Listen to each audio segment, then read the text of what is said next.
નમસ્કાર દર્શક મિત્રો, તહેલકા ન્યૂઝમાં હું મેઘા અગ્રવાલ આપનું હાર્દિક સ્વાગત કરું છું. આપ જોઈ રહ્યા છો તહેલકા ન્યૂઝ અને જોઈએ આજના સમાચાર. ભરૂચમાં ભગવાન શ્રી પરશુરામજીના જન્મોત્સવની ભવ્ય ઉજવણી, પાલખી યાત્રા અને મહાઆરતીમાં ઉમટ્યા ભૂદેવ. સમસ્ત બ્રહ્મ સમાજના આરાધ્ય દેવ અને ભગવાન શ્રી વિષ્ણુના છઠ્ઠા અવતાર એવા ભગવાન શ્રી પરશુરામજીના જન્મોત્સવની ભરૂચ શહેર સહિત જિલ્લાભરમાં ભક્તિભાવપૂર્વક ઉજવણી કરવામાં આવી હતી. શ્રી સમસ્ત ગુજરાત બ્રહ્મ સમાજ ભરૂચ શહેર દ્વારા આયોજિત વિવિધ ધાર્મિક કાર્યક્રમોમાં બ્રહ્મ અગ્રણીઓ અને ભાવિકો મોટી સંખ્યામાં જોડાયા હતા.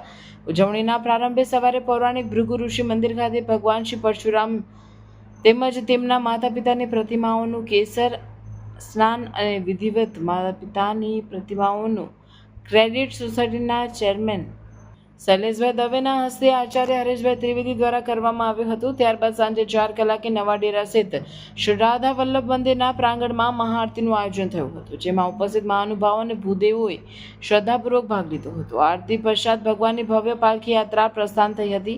વાજતે ગાજતે નીકળેલી આ યાત્રા નવા ડેરાથી પ્રારંભ થઈ હાથીખાના બજાર, દાંડિયા બજાર થઈને ભૃગુ ઋષિ મંદિર ખાતે સંપન્ન થઈ હતી. મંદિર પરિસરમાં તમામ ભક્તો માટે આ મહાપ્રસાદનું પણ આયોજન કરવામાં આવ્યું હતું. આ પ્રસંગે શ્રી પરશુરામ ક્રેડિટ સોસાયટીના સ્થાપક રજનીકાંતભાઈ રાવલ, ચેરમેન શૈલેષભાઈ દવે, શહેર પ્રમુખ હેમંત શુક્લા, મહામંત્રી રાજુભાઈ ભટ્ટ સહિત અગ્રણીઓ હેમલ દવે, હરીશભાઈ પુરોહિત, જયેન્દ્રભાઈ ભટ્ટ, અમરીશ દવે અને કમલેશભાઈ ગોસ્વામી સહિત મોટી સંખ્યામાં ભૂદેવ ઉપસ્થિત રહી જન્મોત્સવને યાદગાર બનાવ્યો હતો.